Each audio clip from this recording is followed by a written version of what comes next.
بسم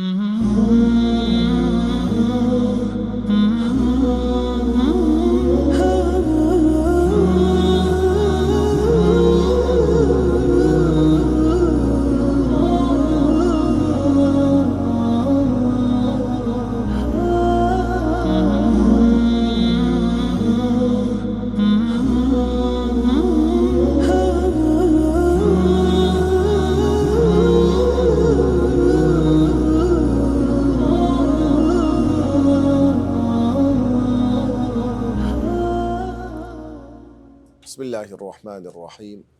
وبه نستعين. الحمد لله والصلاة والسلام على رسول الله وعلى آله وأصحابه ومن والاه. ربنا آتنا في الدنيا حسنة وفي الآخرة حسنة وقنا عذاب النار. رب اشرح لي صدري ويسر لي أمري واحلل عقدة من لساني يفقه قولي. اللهم يا رب اجعل القرآن العظيم ربيع قلوبنا ونور أبصارنا وجلاء همومنا وأحزاننا، واجعله شفيعا لنا في يوم القيامة يا أكرم الأكرمين. اللهم اجعل أعمالنا هذا خالصا لوجهك العظيم ولا تجعل لأحد فيه منه شيئا يا أكرم الأكرمين. بەڕێزان خۆشەویستان، زانست خوازان، خۆشحاڵم لە بەرنامەی زانستەکانی قورئانی پیرۆز و لەژێر تیشتی ئاەتەکانی قورئانی پیرۆز بەهرەمەند و سودمەند بین لەو زانستانەی قورئانی پیرۆز کە ئێمە بزانین ئەو بابەتانی کە خوای گەورە سوبحانەهو وتەعالا ئەو ئاەتانی کە دای بەزاندووە خوای گەورە بە چ شێوازێک لۆ ئێمە ڕۆنی کردەوە هەموو ئاەتەکان، هەریەکە حکمی تایبەتی، هەریەکە پڕیەتی لە دەرس و عیبرەت و پند و ئامۆژگاری، لەبەرەوەی ئەو قورئانی پیرۆزە کەلامی خوایە، خوای گەورە کە دای بەزاندووە لە بۆ بەرەی مرۆڤایەتی لەوەی ببتە دەستور، ببێتە یاسا، ببێتە ڕێسا، ببێتە بەرنامەی ژیانی ئینسان. هەموو ژیانی ئینسان لەژێر تیشک و ڕۆناچی ئەو قورئانە بەسەر بێ. وەڵڵاهی ئەگەر کەسێک بەو شێوەیە لەگەڵ قورئان ژیا، بەو شێوەیە دۆستی قورئان بوو، بەو شێوەیە قورئانی خۆشویست، خوای گەورە خۆشی دەوێ، خوای گەورە سەرکەوتووی دەکا، خوای گەورە هەم دنیای لۆ دەکاتە بەهەشت،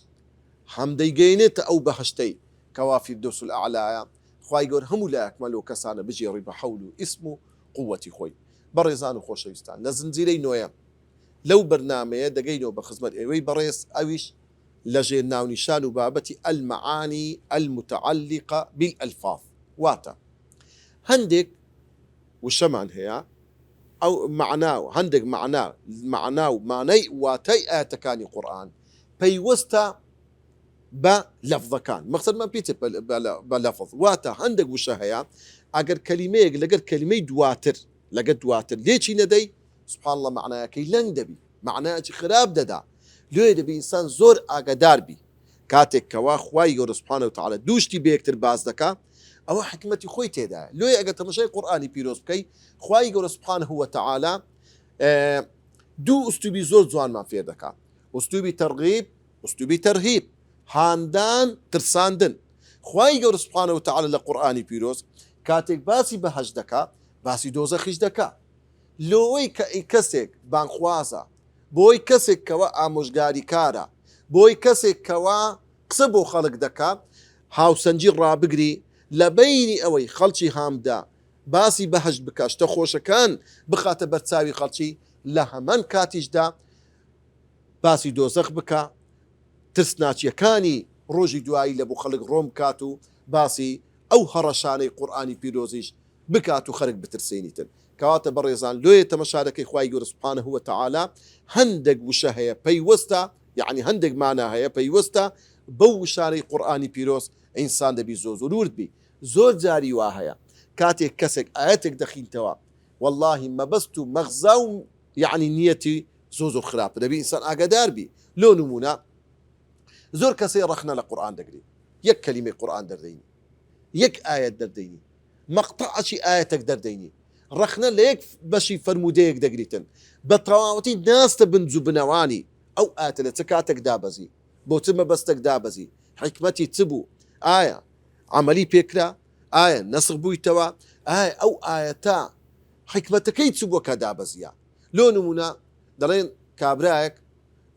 بەلای کۆمەڵە ئارەخۆرێکدا ڕۆی بە حسابی خۆی کەسێکی دیندارە و خواناسە و شارەزایە،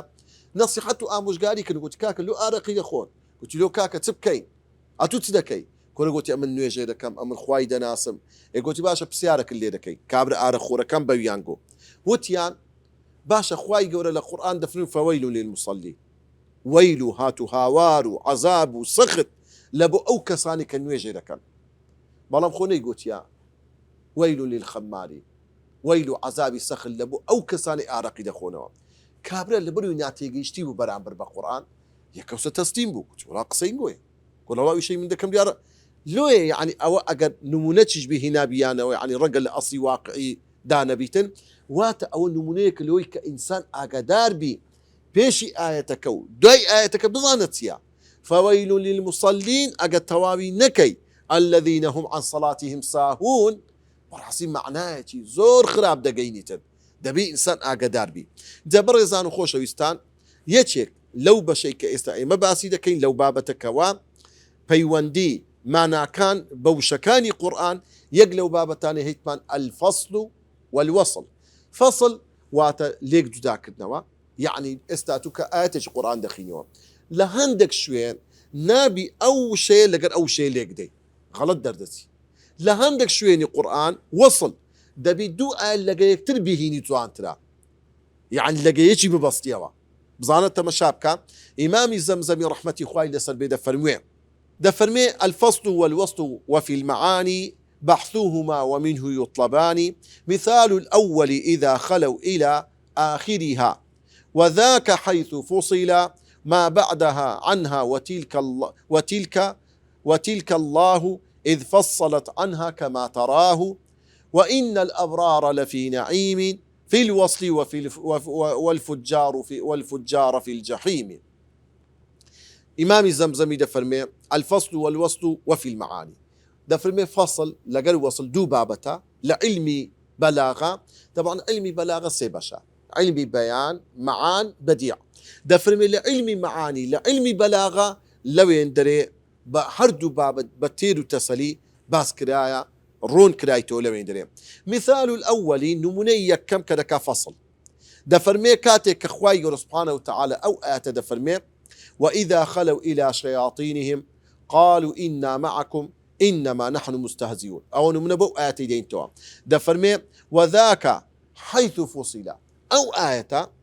لقد آية دواي خوي دفرمي فصل كراء ليق ندرا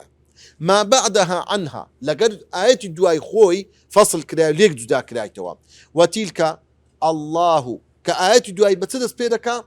باوشي لفظ جلالة الله إذ فصلت عنها كما تراه لفظ الله لقر مستهزئون ليك جزاك رايتو نابي لك يكتر بيخين يوا وإن الأبرار لفي نعيم أدي لوصل لقى يكتر باس كردن دفرموه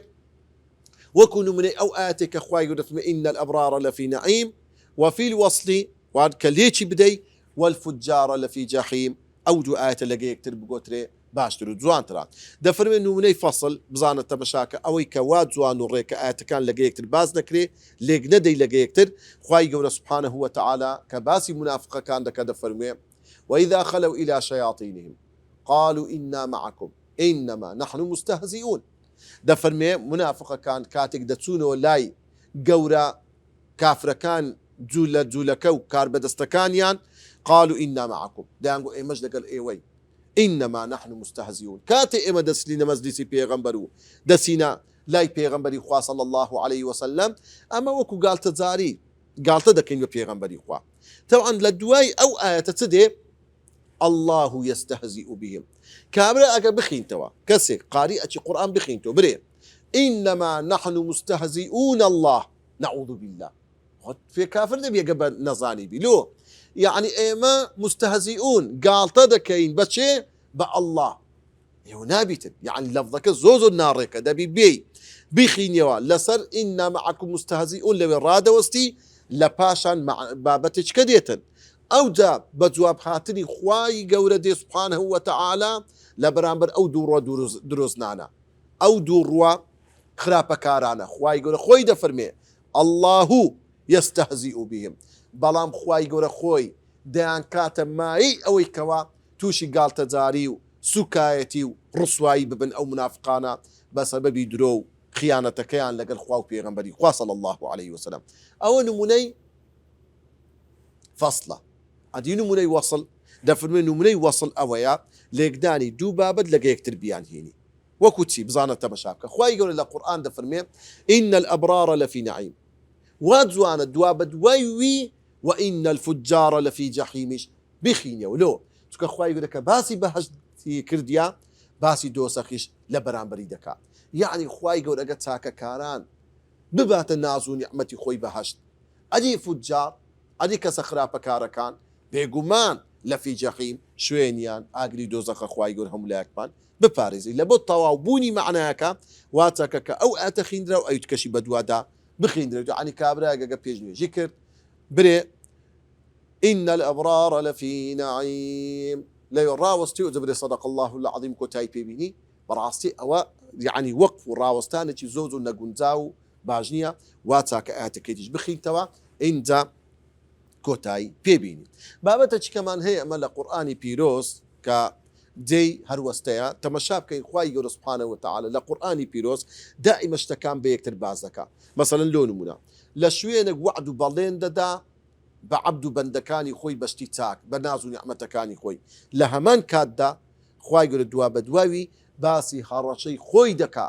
بەرامبەر کەسە خراپەکان. خوای گەورە لە شوێنێک تەرغیب دەکا هانی خەڵک دەدا، لە شوێنە چیش تەرهیب دەکا خەڵک دەترسێنی، لە شوێنێک خوای گەورە باسی بەخشش و میهرەبانی خۆی دەکا، لە شوێنە چتر لە دوا بە دوایوی خوای گەورە باسی گرتنەوەی نیعمەتی خۆی دەکا لە هەندێک کەسان بە سەبەبی گوناح و تاوان و خراپەکاریان. بابەتە چکەمان هەیە لێرە کە باسی کەین ئەویش بریتە لە ئەلئیجاز والئیطناب والمساوات. ئەو سێ وشەیە. ئەو سێ بابەتەش هەل لە علمی بەلاغا يعني بابەتێکی گرنگت باس کراوە. ئیجاز چییە؟ تأدية المعنى المقصود بلا إخلال مع قلة اللفظ مع قلة اللفظ. دەفەرمێ بزانە تأدية المعنى مانایەک دەگەینە کەسی بەرامبەرت ئەوەی کە مەبەستە دەیگەینی پەیامەکەی خۆت دەگەینی بلا ئیخلال بەبێ ئەوەی کەم و کورتی لە قسەکانت داهەبیتن مع قلة اللفظ بەڵام بە کورتتری قسە پەیامی خۆت دەگەینی. ئەدی ئیطناب تأدية معنى المقصود کابران بەبەستەی خۆی دەگەینتە کەسی بەرامبەری بألفاظ زائدة بقسەی زۆر کەلامەی زۆر ڕێک دەخاتن لفائدەتی، بەڵام ئەو قسە زۆرانە مەبەستی ئەوە نییە بەبێ سوود و قازانجبیە فائدەی خۆی هەیە. ئەدی مساوات كون الألفاظ بقدر المعنى المقصود وشەکان بە قەدرای ئەو قسەیە کەوا ئەتوو دەیکەی. ئیمامی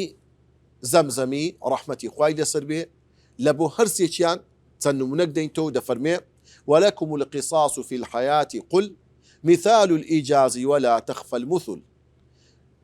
دەفەرمێ لما بقي لا يحيق المكر ولك في إكمال هذي أجر نحو ألم أقل لك الإطناب وهي لها لدى المعاني باب. دەفەرمێ ولكم القصاص نمونەی ئیجاز واتە بە وشێتەن وشەیەکی زۆر کورت و پوخت خوای گەورە سوبحانه وتەعالا معنایەکی زۆر گەورەمان پێ دەبەخشیتن ئەویش کە ئیجازە بە لەفظێکی کورت و پوخت گەورەترین مەبەستمان دەداتێ خوای گەورە سوبحانه وتەعالا. ئەویش خوای گەورە دەفەرمێ ولكم في القصاص حياة واتە لە تۆلە سەنەوە لە بۆ ئێوە ئەی ئومەتی پێغەمبەر صلی الله عليه وسلم چیتان لە بۆ هەیە ئەگەر ئێوە حکمی شەرعی خوای گەورە جێبەجێکەن حیاتون ژیانێکی ئەو پەڕی ژیانی بەختەوەری و ژیانی خۆش و پڕ لە ئەمن و ئەمان. بزانە طبعا ولكم في القصاص حياة چار وشەیە، بەڵام وەرە بە هەزارەها هەزار کتێبی لەسەر نووسراوە بە چەندین بەحث و لێکۆڵینەوەی لەسەر کرایە قیساس و هەروەها ئەو ژیانی لەو قیساسەیدایە چۆنە هەمووی ورد کرایتۆکەوە لە چار وشە ئەگەر بەڕاستی بە تایبەت تەطبیق بکرێ لە ژیانی ڕۆژانەی هەر ئومەت و میلەتێک واللهی خۆشترین ژیان ئینسان دەژیتن. لێ بزانە تەمەشا بکە ئەو وشە کورت و پوختە پڕیەتی لە حکمت پڕیەتی لە ئەحکامی شەرعی. یەک لەو شتانێک کە لێی وەردەگیرێ خوای گەورە بەو چەند وشە کورت و پوختە هەڕەشەیەک دەکا کە ئەو کەسەی زەلامی دەکوژی دەست هەر بگریت چکە دەزانی ئەگە کەسێکی بکوژی دەکوژرێتەوە ئەو کەسەی کەوا ژیانی لە مەترسیدایە ئەویش سەلامەت دەبێت و بە دڵنیایی خۆی ژیان دەباتە سەر بزانە چەند میهمە وایە کەواتە لێیە ئینجا ئەگەر کەسێک کەسێکی کوشت چی لە بۆ هەیە قیساسیە تۆ لە سەرنەوە کە تۆ لە سەرنەوە یان ئەوتە دەبی بکوژرێتەوە بە هەمان شێوەی ئەو کابرایی کوشتیا یان ئەوتە دەبی خینی بدا ئەگەر ساحب خینەکە ڕازی بوون یا ئەوەتە ئەگەر صاحبی خینەکە ڕازی بوون عەفوی دەکەن بزانە تەماشا بکە ئەو حکومە جوانە لەو تاروشەیە پڕیەتی لە دەرس و عیبرەت و هەروەها دەفەرموێ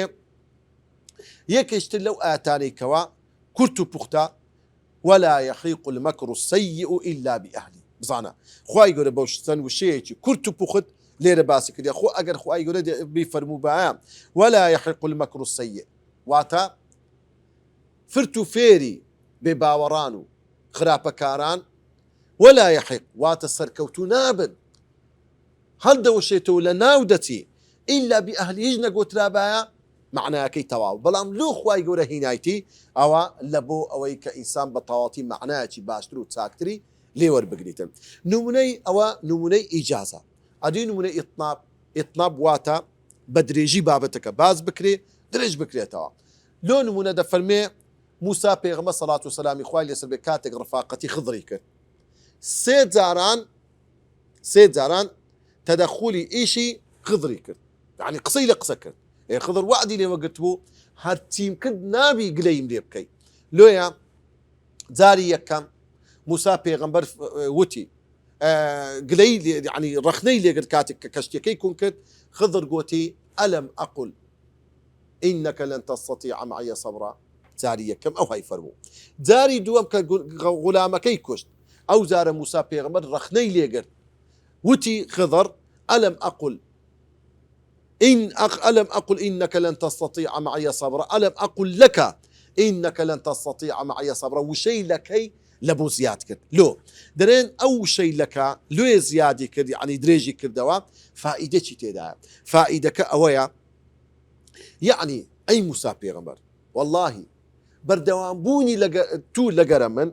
شتي قورة ترو زحمة ترو ناخوش تبدأ بيني بوي لك أبد بتومغو دەبی تحملی ئەو مەشەقەت و ناخۆشی و شتانە بکەی کە دڵت پێی تۆن دەبێت و دڵت پێی ناڕاحەتە لۆیەک وشەی لەکەی لە بۆ بەکارهیدا کەواتە قورئانی پیرۆز بزانە تەمەشا بکە موسا پێغەمبەر سەڵات و سەلامی خوای لەسەر بێ وما تلك بيمينك يا موسى پرسیار دەکەن خوای گەورە دەفەرمێ وما تلك بيمينك يا موسى ئەوە چێ لە دەستت ئەی موسا مەقسەد دار عەسایەکەیتی موسا پێغەمبەر بزانە پرسیارێکی چەند وشەیی چەند کەلیمەیی لە وەڵامەکەی چ دەرێ قال هي عصايا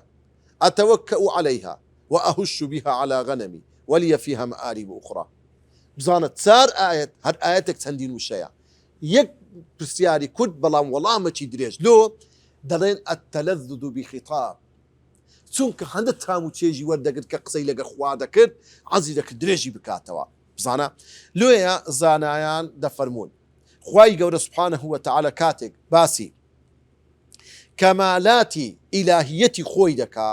ذاتی خۆی دەکا وەصفی خۆی دەکا خوای گەورە سبحانه وتعالى زۆر بە درێژی دەکاتەوە لۆ نمونە ئاەت الکورسی خوای گەورە وەصفی خۆی دەکا بە چەندین وەصفی جوان الله لا إله إلا هو الحي القيوم لا تأخذه سنة ولا نوم له ما في السماوات وما في الأرض من ذا الذي يشفع عنده إلا بإذنه يعلم ما بين أيديهم وما خلفهم ولا يحيطون بشيء من علمه إلا بما شاء وسع كرسيه السماوات والأرض ولا يؤوده حفظهما وهو العلي العظيم نزيكي دا حتى يازدا وصف الصفات خوي گەورە بازەکە زۆر درێژی دەکاتەوە چونکە ئیسپات کردنی هەندێک صفاتی ئولوهیەتی خۆیتی بەڵام کاتێک نەفی هەندێک شت لە خۆی دەکا لم يلد ولم يولد زۆر بە کورت و پوختی درێژی ناکاتەوە و کاتێک خوای گەورە کە باسی پێغەمبەر دەکا صلی الله عليه وسلم بە مساوات واتە بە قەدرای پێوز و شە بەکاردەیدی ئەها بزانە تەمەشاکە وما محمد إلا رسول تا زیاتر درێژی ناداتێ یان خوای گەورە سبحانه وتعالى دەفەرمێ قل إنما أنا بشر مثلكم يوحى إلي زۆر درێژی ناکاتەوە کەواتە لێرە خوای گەورە کە باسی وەصفی ذاتی پیرۆزی خۆی دەکات زۆر تەفسیلاتی دەداتێ بەڵام کە نەفی لە خۆی دەکات چکە لەبەر هەموو عاقل و هۆشمەندەک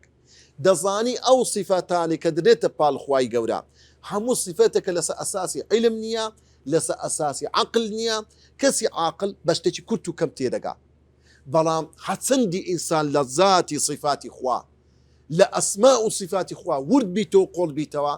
ئیمانەکەی دامەزراوتر و باشتر و حەز بە نزیکی خوای گەورە زیاتر دەکات بابەتێشترمان هەیە پێی دەوتر القصر معنەتی قصر القصر تخصيص أمر بأمر بطريق مخصوص واتا کورتکردنەوەی بابەتەکە لە بۆ کەسێکی دیاری کراو لە بۆ شتێکی دیاری کراو بأمر مخصوص بە شتێکی دیاری کراو يعني صفتك دەدێت تاکە یەک تاکە کەس تاو لە سەوی کورت کرایتەوە ئەو صفتە شمولی هیچ کەسێک ناکە ئەو ئەداتی قەسەر يعني ئەو ئامرازانەی کە قەسری پێجێ بەجێ دەکرێتن بریتە لە ئینەما لەگەر ئیلا وشەی ئیلا لەگەر ئینەما بەکاردێ ئەویش ئیمامی زەمزەمی دەفەرموێ وذاك في المعاني بحثه كما محمد إلا رسول علما دەفەرموێ